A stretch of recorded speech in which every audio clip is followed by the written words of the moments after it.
예수님의 생애를 기념하는 절기를 상징하는 차원에서 네 가지의 색상을 사용합니다. 흰색, 붉은색, 초록색, 그리고 보라색입니다.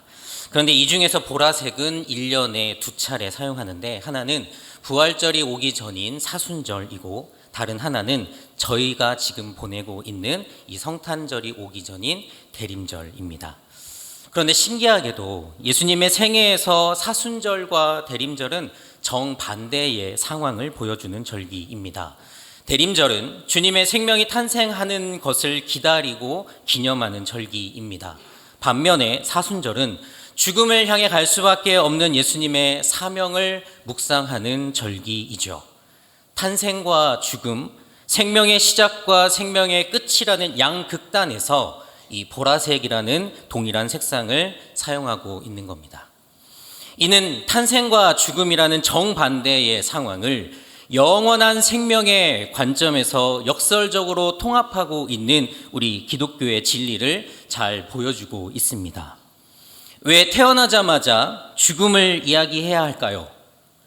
그것은 이 땅에 오신 예수님의 삶을 한번 단순화시켜 보면 바로 예수님은 누군가를 위해 죽으러 오셨기 때문입니다. 그래서 주님의 탄생은 곧 죽음을 향해 나아가는 그 시작점이요, 주님의 죽음은 영원한 생명이 시작되는 출발점이 되는 것입니다. 그래서 우리는 주님을 맞이하는 이 대림절 기간에 주님께서 이 땅에 오신 이유를 묵상하지 않을 수 없습니다. 그리고 그 묵상의 끝에서 우리 주님의 죽으심을 만날 수밖에 없는 이 숙명을 가진 주님의 자녀임을 우리 스스로 다시 한번 깨닫게 됩니다. 오늘 이 시간 이 땅에 오셔서 하나님의 뜻을 위하여 순종의 마음으로 십자가를 향해 담대하게 나아가셔서 죽음으로 우리의 구원을 이루신 예수님을 상고하는 귀하고 복된 주일 되시기를 예수님의 이름으로 축원합니다. 그렇다면 우리 주님은 어떻게 구원을 이루셨을까요? 함께 따라하겠습니다. 주님은 연약할 때 구원하십니다. 주님은 연약할 때 구원하십니다. 오늘 본문 6절 말씀을 함께 읽습니다. 시작. 우리가 아직 연약할 때 기약대로 그리스도께서 경건하지 않은 자를 위하여 죽으셨도다. 연약할 때를 지칭하는 헬라어 아스데노는 도움을 받을 수 없거나 소망이 없는 상태를 지칭합니다. 이는 어떤 존재가 스스로 구원의 길을 찾을 수 있는 힘이나 소망이 전혀 없다는 사실을 가리키죠. 그래서 바울이 연약하다라고 표현한 것은 우리에게는 그 구원의 소망이나 그 길을 찾을 수 있는 하등의 힘이 없음을 나타내고, 십자가의 대속의 은혜를 받을 자격이 없는 존재라고 하는 것을 강조하고 있는 겁니다. 에베소서 2장 3절은 연약한 자를 다음과 같이 표현하기도 합니다.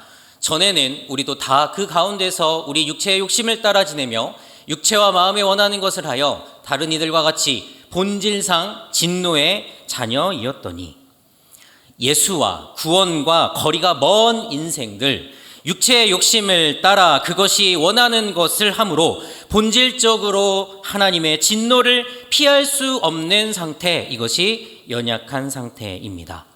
그런데 그러한 현실에 기약대로 우리 예수님께서 죽으셨습니다. 기약이라고 하는 것은 시점이 정해져 있는 약속입니다. 이 약속은 하나님께서 이스라엘 백성들과 맺으신 약속, 더 넓게 보면 하나님께서 스스로 결단을 하셔야 하는 바로 그 약속을 말합니다. 그래서 예수님께서 이 땅에 오신 그때가 그 기약의 가장 적절한 때요, 하나님께서 약속하신 것을 실행하신 바로 그때인 것이죠. 그런데 이때는 우리 인간들, 인류에게 있어서는 가장 소망이 없는 때입니다. 아스데노네 때. 도움도 받을 수 없고 어디를 둘러봐도 희망이 사라진 현실, 이때가 기약이 다 차오른 바로 그때라고 하는 것이죠. 우리 주님은 하늘 영광 보좌를 버리고 이 땅에 사람의 몸으로 오셨습니다. 사람으로 오셨기에 우리를 잘 알고 계십니다. 사람으로 오셨기 때문에 우리의 고통과 아픔과 슬픔과 그 연약함을 충분하게 그리고 넉넉하게 이해하고 계시는 겁니다. 그런데 그 주님은 거기에 머물지 않으시고 깨어진 하나님과의 관계를 십자가로 연결하시는 것까지 나아가셨습니다. 자신이 만들어 놓은 그 원리에 스스로 침투하셔서 자기를 버리고 희생 제물이 되어 인간이 파괴한 하나님과의 그 관계적 책임을 온전히 감당하심으로 본래 창조의 그 질서, 이것을 회복시키신 것입니다. 이것이 기약대로 죽으신 주님의 사명입니다. 세밀하고 섬세하게 보시는 그 하나님은 곧 사랑의 하나님입니다. 하나님께서 더 구체적으로 들여다보면 볼수록 우리의 허물과 연약함은 더욱더 도드라지게 되어 있습니다. 하지만 오늘 본문 말씀은 우리들에게 이야기합니다. 그렇게 연약할 때 주님이 죽음을 통해 구원으로 인도하셨다고 말입니다. 하나님과의 깨어진 틈이 더 잘 보이기에 그 틈을 파고 들어가서 십자가의 보혈로 채우시고 떼우시고 꿰매셔서 어떻게든지 하나님의 자녀 되어 구원으로 인도하시고자 하는 그 책임을 우리 주님께서 다 하셨다고 하는 겁니다. 사랑하는 여러분, 구원은 우리가 연약할 때 우리에게 찾아옴을 믿으시기 바랍니다. 여러분, 실패하셨습니까? 넘어지셨습니까? 낭망하고 절망 가운데 거하고 계십니까?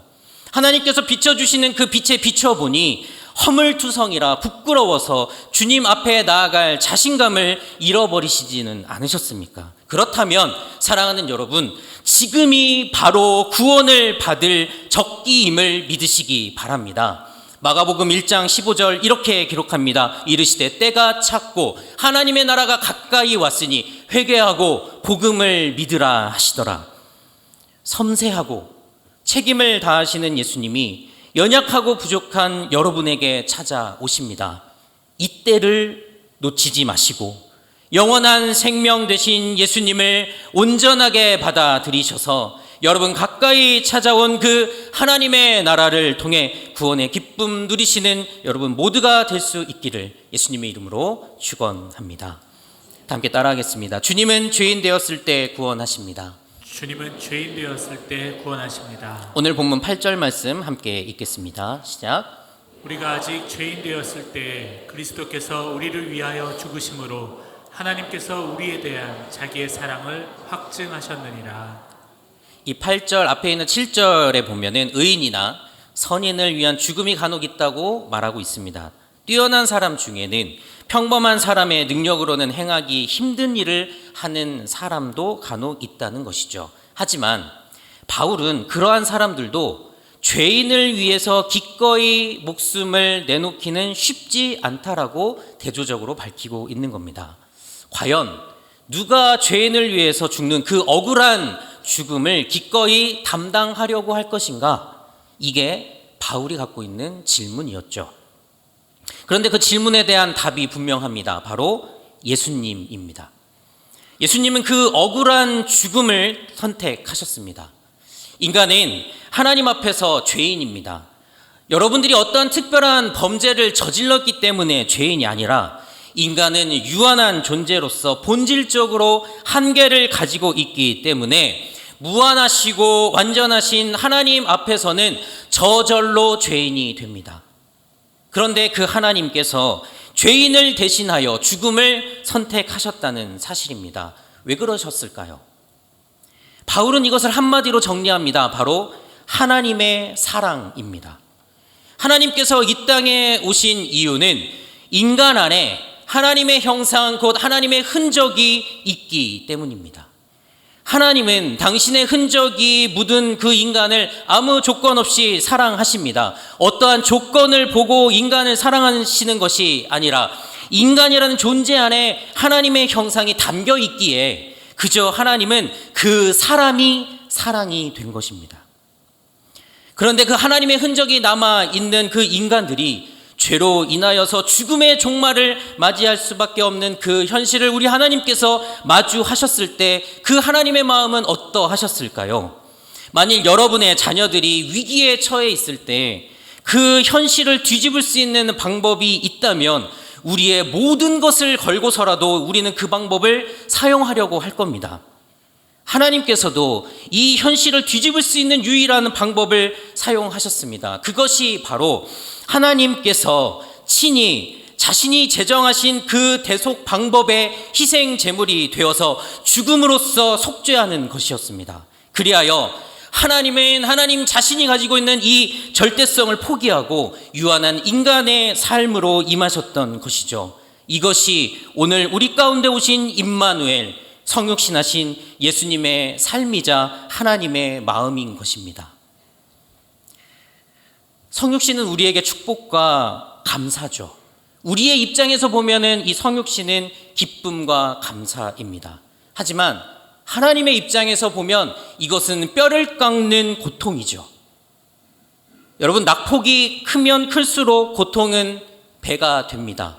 떨어지는 높이가 높으면 높을수록 그 고통은 더욱더 클 것입니다. 한 4년 전에, 코로나 오기 한 3개월 전에 저와 아내와 저희 딸 3명이 모두 폐렴에 걸린 적이 있습니다. 딸은 약하게 지나갔는데 저와 아내는 심하게 와서 둘 다 시간을 두고 입원을 하게 되었습니다. 아내가 먼저 한 3일간 입원을 하고 제가 이어서 바톤 터치해서 4일간 입원한 적이 있습니다.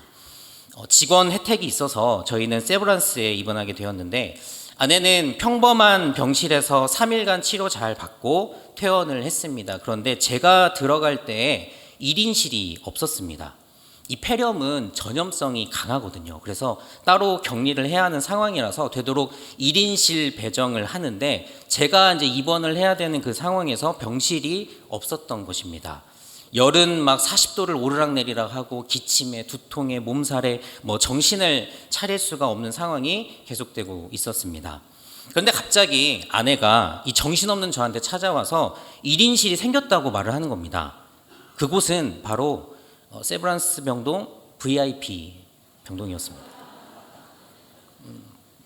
그때 마침 리모델링이 막 끝나서 VIP 병동에 자리가 생겼는데 비용이 조금 들지만 직원 혜택 좀 받으시고 여기를 쓰시겠냐, 이런 제안에 아내가 지금 사람이 저 지경인데 그런 거 따질 겨를이 있겠냐며 오케이를 한 겁니다. 여러분, 제가 나중에 들었는데요, VIP 병동은 돈 있고 아프다고 해서 가는 곳이 아닙니다. 그 아무나 들어갈 수 있는 곳이 아니라는 이야기를 들었습니다. 그래서 여러분은 아파도 가시기 어려울 것 같아서 제가 그곳이 어떠한 곳인지 지금부터 그 놀라운 현장 경험을 들려드리도록 하겠습니다. 여러분, VIP 병동은 세브란스 병원 20층에 위치하고 있습니다. 넓게 드리운 커튼을 젖히면 신촌이 한눈에 들어오죠. 몸이 좀 힘들면 침대에 누워서 버튼 하나만 딱 누르면요, 저절로 커튼이 열리면서 이 신촌의 야경을 누릴 수 있습니다. 아주 친절하고 실력 좋으신 전담 간호사들이 수시로 제 건강 상태를 체크해 줍니다. 그때 폐렴이어서 기침이 심했기 때문에 마스크를 쓰고 있었는데, 여러분들도 마스크 써보셔서 아시겠지만 이게 마스크가 내려오죠. 내려올 때는 아무 말 없이 조용히 다가와서 마스크를 올려주고 가십니다. 주사도 안 아프게 놓습니다. 그리고 가장 인상적인 게 있는데, 제가 이제 폐 사진을 찍어야 되거든요. 그래서 4층으로 내려가야 했는데, 그런데 그냥 환자복 상태로 내려가지 않습니다. VIP만이 입는 가운이 있습니다. 지금도 잊을 수 없는 네이비색 가운, 슬리퍼도 네이비색인데 제가 퇴원할 때 그 슬리퍼는 집으로 가져와서 항상 제 책상 밑에 두고 그때를 기억하며 그리워하고 있습니다. 가운을 입고 병실을 나서면 경호원이 한 명 붙습니다. 여러분, 경호 받아보셨습니까? 경호 받아본 사람입니다. 그리고 엘리베이터로 이렇게 안내를 합니다. 엘리베이터를 타고 20층에서 내려갔는데 갑자기 엘리베이터가 멈추고 문이 열리는 거예요. 한 분이 타시는데 그 경호원이 못하게 막습니다. 그리고 문이 다시 닫힙니다. 그리고 20층부터 4층까지 고속으로 내려갑니다. 그리고 문이 열리니 그 길 안내하는 선이 하나 있습니다. 경호원을 대동하고 네이비색 가운을 입고 저는 대기 없이 그 선을 따라 걷습니다. 모든 사람들이 저를 바라봅니다. 여러분, 그 시선을 지금도 잊을 수가 없습니다. 모든 진료를 다 받고 병실로 돌아왔는데 그때 저는 느꼈습니다. 이것이 바로 왕이구나. 왕이라는 단어가 언제 써야 되는지를 저는 분명하게 느꼈던 시간이었습니다. 그런데 저의 이 VIP 병동의 삶 단 하루로 끝났습니다. 10층 쪽에 2인실이 나왔다는 청천벽력과도 같은 소식이 들려왔고 저는 2인실로 이동하게 되었습니다. 그곳에는 네이비색 가운도 없었고요. 멋진 야경도 볼 수 없었습니다. 더 서러운 거는 마스크가 내려왔는데 어제까지만 해도 아무 말 없이 올려주고 가시던 그분들은 다 어디 가고 갑자기 간호사 선생님이 저에게 삿대질을 하면서 폐렴 환자분이신데 그렇게 마스크 제대로 안 쓰고 계시면 어떡합니까? 빨리 올리세요 라고 다그치더라고요. 갑자기 마음이 울컥했습니다. 이 아픈 것도 서러운데 오늘 아침까지 경험했던 20층, 내 20층 하면서 너무나도 슬펐던 기억이 있습니다. 20층의 영광을 버리고 10층의 현실로 떨어진 그 아픔, 여러분들은 모르실 겁니다. 그 아픔 이루 말할 수 없습니다. 그 낙폭이 주는 충격, 20층의 영광을 경험하지 않았더라면 좋았을 것을, 그것을 알고 있는 이상 이 10층에서의 보냈던 그 남은 3일이 참 적응하기 쉽지 않았습니다. 근데 저는 그때 느꼈습니다. 성육신의 충격, 그것을 부분적으로나마 알게 되었습니다. 병원에서 이렇게 제공하는 서비스도 이 정도인데 하물며 만왕의 왕 되신 우리 하나님께서 낮고 낮은 인간의 자리, 그것도 모자라 수치와 모욕을 당하며 십자가를 지셔야 했으니 이것을 우리의 이성과 경험으로 상상이나 할 수 있겠습니까? 사랑하는 여러분, 하나님은 절대성을 포기하고 우리를 선택해 주셨습니다. 자신의 생명을 내어놓고 우리의 생명을 취하셨습니다. 자신의 의로움을 희생하여 우리의 죄인됨을 용서해 주셨습니다. 그 흔적을, 그 사랑을, 그 이유가 바로 우리 안에 있는 그 하나님의 형상, 하나님의 흔적이 있기에 우리 하나님은 그 사랑으로, 그 응축된 사랑으로 우리 가운데 오셨습니다.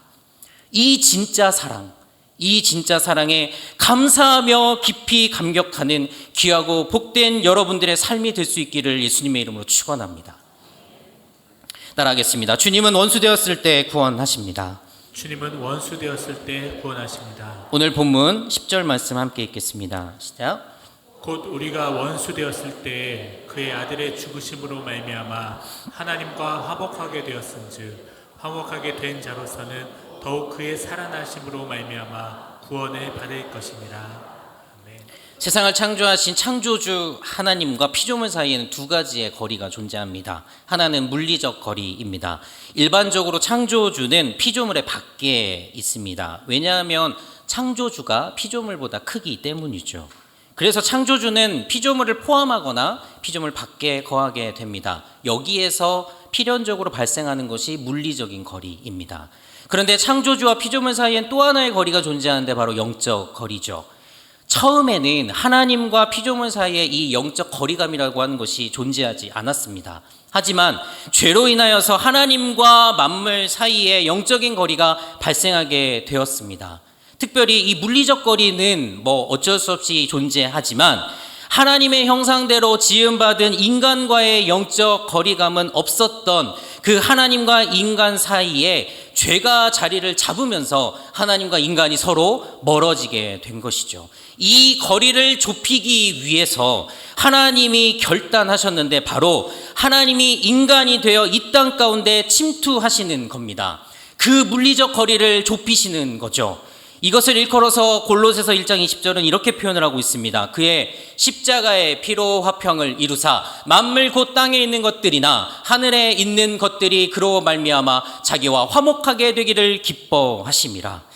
하나님의 이 세상으로의 침투는 곧 화목을 위한 것이라고 말씀하고 있습니다. 그렇기에 우리는 화목을 이렇게 정의해 볼 수 있습니다. 하나님께서 피조 세계에 침투하심으로 인간과의 물리적인 거리를 좁혀서 죄로 인하여 멀어진 인간과의 영적인 거리도 좁히기 위한 하나님의 적극적인 행위, 이렇게 정의할 수 있을 겁니다. 욥기에 보면 욥의 세 친구들과 엘리후라고 하는 사람이 위대하시고 크고 놀라우신 하나님에 대해서 고통을 받고 있는 욥에게 일장연설하는 장면이 있습니다. 그런데 그들이 말하고 있는 그 위대하시고 크고 놀라우신 그 하나님이 고통을 받고 있는 욥에게는 전혀 감동이 되지 않는다고 하는 겁니다. 왜냐하면 그 위대하심이라고 하는 것을 계속 강조하면 강조할수록 고난 중에 있는 욥과는 계속적으로 멀어지는 분, 이 작고 연약한 미물과도 같은 나하고는 상대도 해주시지 않을 것 같은 분, 그러한 분으로 느껴지기 때문입니다. 그런데 여러분, 욥의 친구들과 그 엘리후가 간과한 것이 있습니다. 우리 하나님은 결코 정적이지 않다는 겁니다. 우리 하나님은 동적이신 분입니다. 우리 하나님은 인간의 고통에 팔짱 끼고 관망하고 관찰만 하는 그러한 분이 아니십니다. 하나님은 결코 우리의 환난과 멀어지지 않습니다. 우리가 믿고 있는 하나님은 언제나 우리와 함께 하시고 가까이에서 우리를 돌봐주시는 사랑의 하나님이십니다. 사랑하는 여러분, 하나님께서 이루신 화목은 그냥 적당한 거리에서 악수 정도 해서 그렇게 화해하는 정도가 아닙니다. 하나님의 화목은 인간과 멀어진 관계를 좁히기 위해 하나님께서 달려오시는 적극적인 행위라고 하는 것입니다. 그런데 그 대상이 원수입니다. 죄로 인하여 단절되어 하나님의 거룩하심과는 더 이상 상종할 수 없는 철천지 원수가 되어버린 인간을 향하여 더욱 가까워지시기 위하여 달려오시는 그 하나님이 이 땅에 사람의 몸으로 오신 예수님의 모습인 것입니다. 십자가에서 죽음으로 다 품어주신 그 예수님의 놀라운 은혜를 통하여 하나님께서 우리와 이루신 그 화목이 여러분의 삶의 자리에서도 동일하게 이루어질 수 있기를 예수님의 이름으로 간절히 축원합니다. 오늘 본문에서 본 연약할 때, 죄인 되었을 때, 원수 되었을 때 공통점이 있습니다. 바로 이것이 우리의 부족한 현실이라는 겁니다.